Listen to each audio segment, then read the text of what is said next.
Thank you for listening to Shulchanaruchharav.com. In last week's halacha, we discussed whether children are allowed to eat and drink prior to Kiddush. And what we stated is that it states explicitly in the Shulchan Aruch, in various places in the Alter Rebbe, in the Magen Avram, that children, even above the age of chinuch, do not have to be educated not to eat or drink before Kiddush, and furthermore, it's actually forbidden to oppress them. Today we will discuss whether children may eat candies and snacks prior to Kiddush. So the question here is really regarding the extent of this prohibition against oppressing the child against eating prior to Kiddush. Is it referring to only foods that the child needs to eat, because he's hungry, etc., or is it even referring to foods that the child doesn't need to eat? He doesn't have to have the lollipop, he wants it.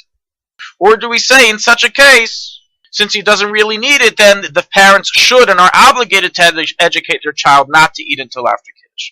So the answer is that although the wording in certain parts of this halacha is regarding what the child needs to eat, in other halachas the Alter Rebbe explicitly states that if the child wants to eat it, he is not to be forced not to do so.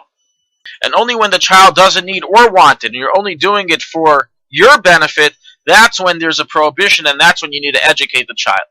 But in a standard case that he needs it or wants it, then it is allowed. And therefore, it's brought down in the Paiskim that it's mutter for children to eat candies prior to Kiddush, even if they have reached the age of chinuch. And if the child wants to do so, you're not allowed to force him not to do it, as this transgresses the directive we learned earlier that you're not allowed to press the child prior to Kiddush. Nevertheless, despite this, as we discussed last week, there's no prohibition for the parents to encourage the child to start fulfilling this mitzvah of not eating before Kiddush. As in such a case, the parents aren't forcing the child or refraining the child. They're encouraging the child for him to decide on his own not to eat and drink, being that this is what he will be doing when he is older. We find a similar concept that it is permitted for the parents to encourage the child, even though it's us for them to force him, regarding fasting on Yom Kippur. We all know that children are exempt from the fast. And not only they're exempt from the fast, it's forbidden to force your child to fast on Yom Kippur. Even children above the age of 11 and 12 are not to be forced to fast on Yom Kippur until Bar and Bas Mitzvah. Nonetheless, we find in Likutei Diburim, Volume 4, page 1418, that the Rebbe Rayatz fasted for the first time at age 7. He fasted the whole Yom Kippur at age 7. How is this allowed? How is this not against Shulchan Aruch, especially as it says there that this was through the encouragement of the Rebbe Rashab? The Rebbe Rashab told him as follows: in the evening and all night it is forbidden for you to eat. Tomorrow in the morning until noon you do not need to eat. From then on it depends on your will. My father then explained to me the gravity of eating on Yom Kippur and concluded, if you want to eat, do not ask anybody, only come to me. I have prepared food, water, and juice for you.